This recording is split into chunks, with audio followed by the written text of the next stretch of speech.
बुलढाणा जिल्ह्यातील मलकापूर मतदारसंघात भाजप विरुद्ध काँग्रेस अशी थेट लढत रंगतीये आणि यामध्येच काँग्रेसच्या उमेदवाराचं पारडं अधिक जड दिसतंय। पाहूयात कोण संभाव्य आमदार असणार आहे। ज्या प्रकारे आपण म्हणतो काँग्रेसचं पारडं या ठिकाणी जड दिसतंय, तर काँग्रेसकडून राजेश एकडे जे आहेत तेच या ठिकाणचे संभाव्य आमदार आहेत।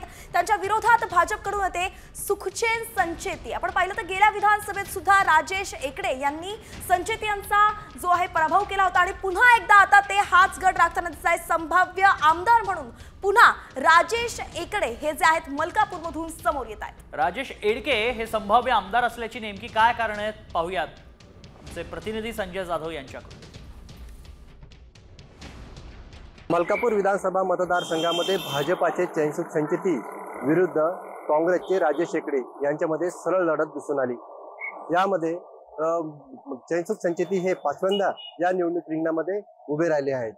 मागील 5 वर्षाच्या गॅपमध्ये काँग्रेसचे राजेश एकडे हे निवडून आले होते, त्यामुळे यामध्ये विकासाचा जो झंझावात राजेश एकडेंनी या मतदारसंघामध्ये दाखवला, त्यामुळे यावेळेस त्यांची सरशी लागण्याची शक्यता आहे। म्हणजे चैनसुख संचेती विरुद्ध राजेश एकडे, भाजप विरुद्ध काँग्रेस अशी लढत सरळ दिसून आली। त्यामध्ये राजेश एकडे हे यांना त्याचा फायदा होणार असल्याचं चित्र स्पष्ट झाले आहे।